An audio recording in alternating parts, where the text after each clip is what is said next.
Hello. Okay, Justin back again. Part 2 on the Czech M60 rucksack modifications. So I'll start out with the excuse me, the small things. It's let's see, it's January 7th in the Ozarks and winter finally came. It's literally like, I don't know, 15 or 17 or 20 degrees out here, something like that. And I should be wearing a much thicker coat, but I didn't want to look ridiculous in the video with my big puffy coat on. So I wore this. I got this for Christmas. But so we'll start with some of the small things. Here's the straps. So what I did with, was I took these brackets from right here. I kind of maneuvered them around in there, cut it with the cut-off wheel on my Dremel, and bent it a little and slid it out, slid it into this one to give me more length on the strap. And then my friend came over with his welder, and we did some very amateur welding on it. And then I went to ground off the excess crap that we left on there with the Dremel and the little grinding wheel. So I did that to both of these straps to give them a little bit more length, and I think they're going to be just about right for my height and size or whatever. Might be a little snug, but I like to wear it high. And then I waxed these with a wax that I did all this stuff with, and you'll see how that kind of works. I'll talk about that a little bit more in a second. But so there's the straps.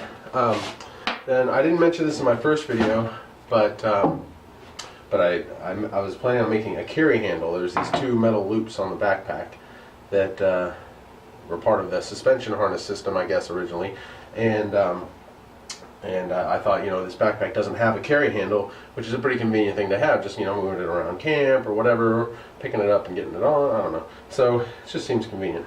So I took some leather and I cut it into a shape, and I sewed it up together. I bought a couple little brass carabiner style, I guess you would call that. I don't know if anyone knows the name of such a thing, but yeah, so I bought a couple of those and bent the leather around it, sewed it up. It's like a luggage handle, basically. That's kind of where I got the inspiration. I was like, I can make a handle kind of like a luggage handle. So that's all leather and whatever. And my leather work comes out pretty good. I'm getting better at it, I suppose. I don't know. It's good enough for my uses. The sheaths I've made with some of the knives that I made were a little higher quality, and I made them a better quality because I knew I was giving those away as gifts or I was selling them to people. But these things, for just my personal kind of rough usage, I just kind of slapped together a little bit because it doesn't have to be super nice. But I mean, you can tell by the fit and finish of some of my stuff that it's not professional work. You know, there's my lines aren't straight here and all this kind of stuff. But definitely will get the job done. So leather carry handle for the backpack just needs to be, you know, worked a little, get a little flexible. It's been waxed and waterproofed with the same stuff. So then I've got the straps that will go on the outside of the backpack, and all this wax stuff is very stiff right now because it's like 17 degrees out here. So it's just leather to begin with, so it's pretty, you know, stiff and stout material. But then it's been impregnated with a wax oil mixture, and so it's really, really rigid. But so these are just straps. I went to the local leather store, which is a pretty big place. It's a pretty awesome store. And I just bought a 3/4 inch thick piece of leather strap. It was 50 inches in length. Let me see, I've got part of it original, or a raw one here. But anyway, it was 50 inches in length. It was just a piece of 3/4 inch thick leather strap.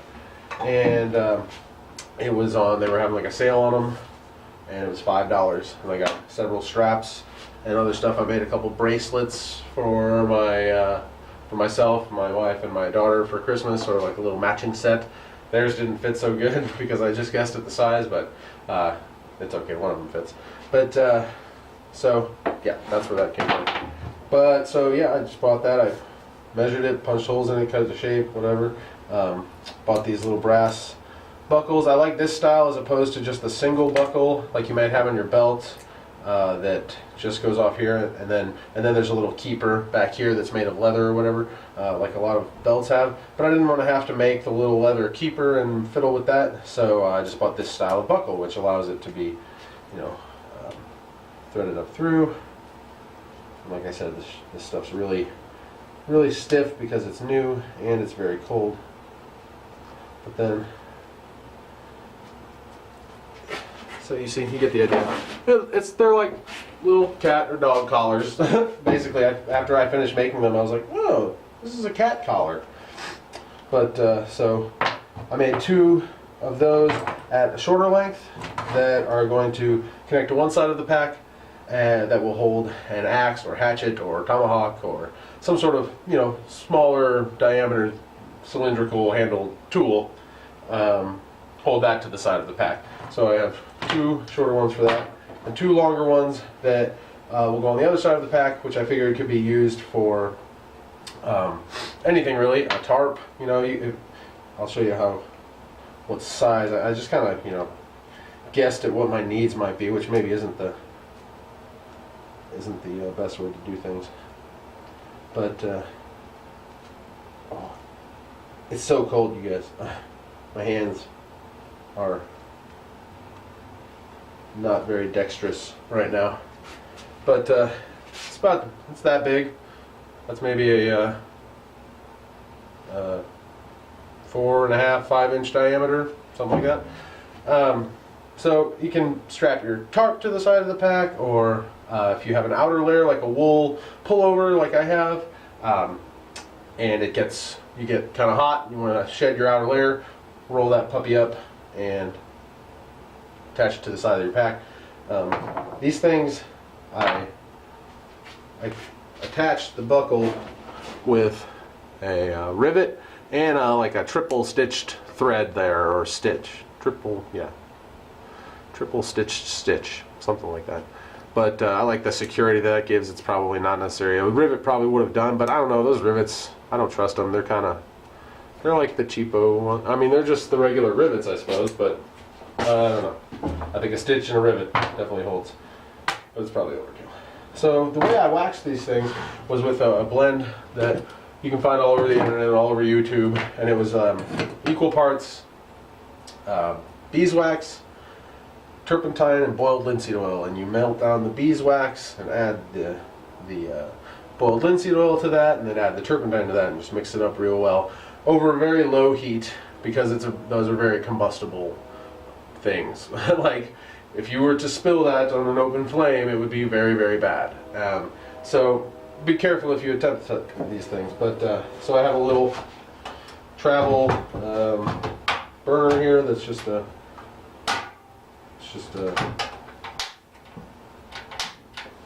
it's just powered by a little butane canister.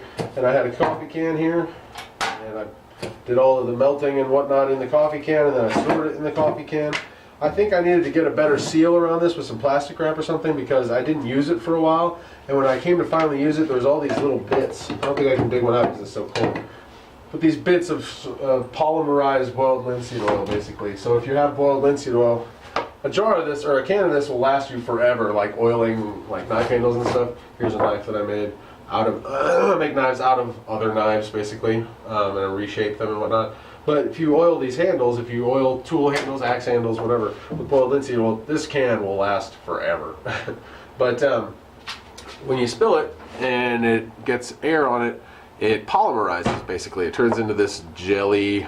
You know, it's actually quite hard right now because it's very old and it's real cold, but old and cold, like me. But so there was all those kind of little bits in there. And I think it had sat out here in just the heat of the summer or whatever. Put my hands in here and keep them warm. And some of that, the air got to the linseed oil in the mixture, and I think it dried out and polymerized, because there was all those little bits of that type of stuff in there, which maybe didn't make for the best for waxing the stuff. I'm sure it affected a little bit, but I think it'll still be fine. So, and I just brushed that on, I melted it down, brushed it onto the things, where it would kind of quickly cool and turn back into a more solid waxy type thing.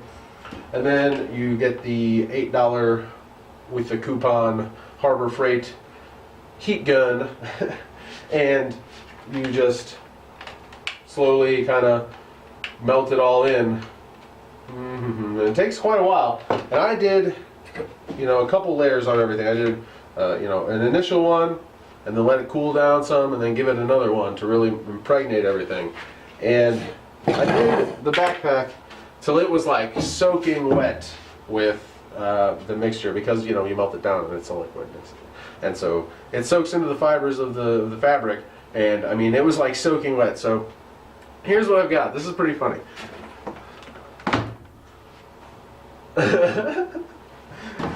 It's a backpack. It's a plastic backpack now. So it was really, and this is partially because it's so cold out here right now, but it would be very stiff either way, but the cold is exacerbating it. But so to use this, and you can see my mods here, I added these, I got rid of they were like a cotton webbing strap. I cut those off and I riveted on, double riveted on these leather ones because I think they're sturdier and looks nicer. The one here on top was that piece of the harness. If I can get this undone, I'll show you guys how I secured it, but man, this is super stiff and my fingers are super cold. So yeah, so basically what I'm going to have to do is just work with this fabric, and I need to warm it up some. You know, I can either do that artificially or take it inside for a day or whatever and let it just warm up and let the wax and the oils loosen some. That went too hard. So that was that leather piece of the harness originally.